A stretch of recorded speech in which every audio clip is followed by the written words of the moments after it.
Tragedi pada tahun 1998 adalah salah satu episode yang paling gelap dalam sejarah Indonesia modern. Saat itu, Republik ini nyaris runtuh dalam kobaran amarah dan kebrutalan massa.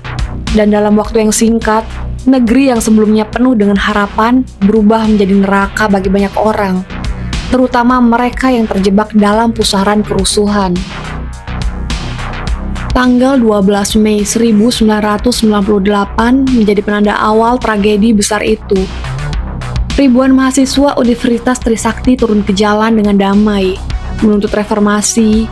Mereka membawa spanduk, suara yang lantang, dan mimpi perubahan. Setelah bernegosiasi, mereka pulang ke kampus dengan tenang. Namun tiba-tiba, letusan senjata membelah udara pada sore hari itu. Peluru yang tajam menembus tubuh para mahasiswa muda itu. Elang Mulia Lesmana, Eri Hertanto, Afidin Royan, dan Hendrawansi tewas bersimbah darah.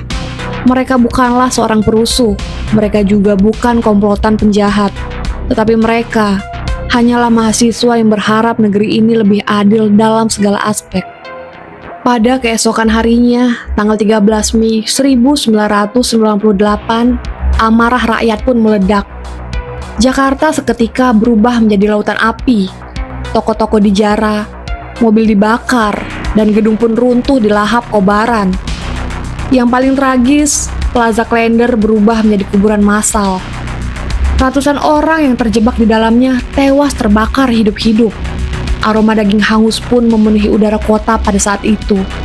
Dan ini sungguh sebuah kegetiran yang sulit dilukiskan dan dijelaskan melalui sebuah kalimat. Di sudut lain, massa kalap menyerang perkantoran milik warga keturunan Tionghoa. Tembok-tembok dicoret dengan tulisan milik pribumi sebagai tanda putus asa untuk selamat dari amukan. Namun, bagi banyak keluarga Tionghoa, tidak ada tempat yang aman. Mereka terkunci di rumah, mendengar kaca-kaca dipecahkan, api merayap, dan pintu didobrak paksa oleh massa. Dan yang paling memilukan, ratusan perempuan Tionghoa menjadi korban kekerasan seksual massal. Mereka diperkosa secara beramai-ramai, disiksa, bahkan ada yang dibunuh setelahnya. Catatan resmi menyebutkan setidaknya ada 168 kasus rudal paksa yang terjadi selama kerusuhan.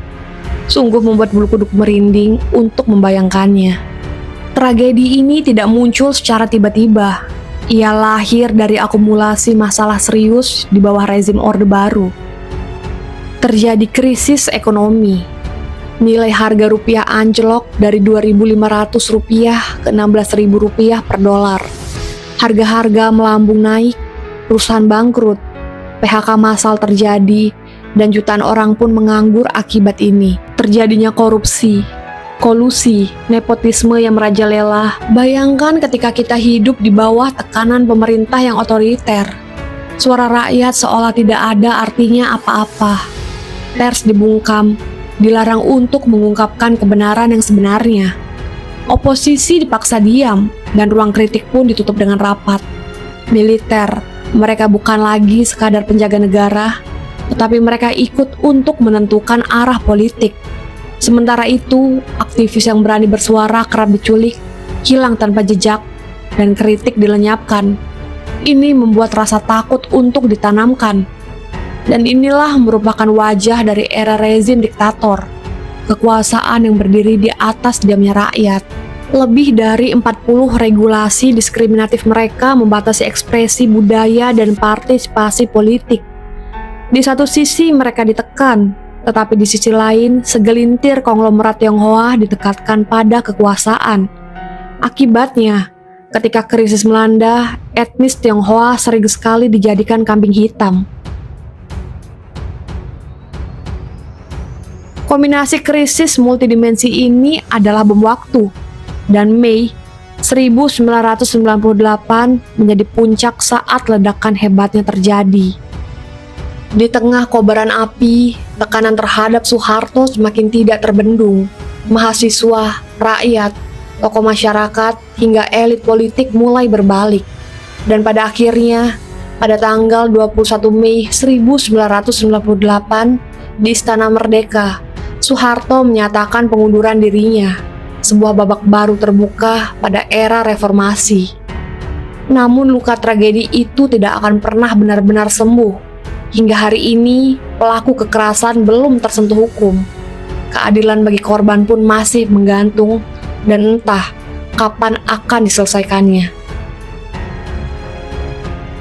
Kesimpulan yang bisa kita ambil pada tragedi Mei 1998 bukan hanya sekadar peristiwa, tapi ini merupakan luka mendalam yang diwariskan pada bangsa.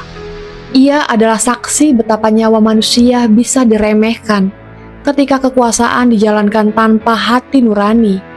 Ia adalah pengingat betapa diskriminasi dan kebisuan hanya melahirkan penderitaan. Darah mahasiswa, jerit korban, dan air mata keluarga adalah janji yang tidak boleh untuk kita hianati. Kita harus belajar, kita harus ingat bahwa tanpa keadilan bangsa ini akan kembali terjerumus pada kegelapan. Jangan biarkan sejarah kelam itu terulang karena harga yang harus dibayar terlalu mahal. Thanks sudah nonton video ini. Jangan lupa untuk subscribe, bunyikan tombol notifikasi, like, komen, dan bagikan ke seluruh teman kalian. Semoga banyak pelajaran yang bisa kita ambil dari semua kasus-kasus ini dan bisa melihat sisi positifnya. Sampai ketemu lagi di cerita selanjutnya.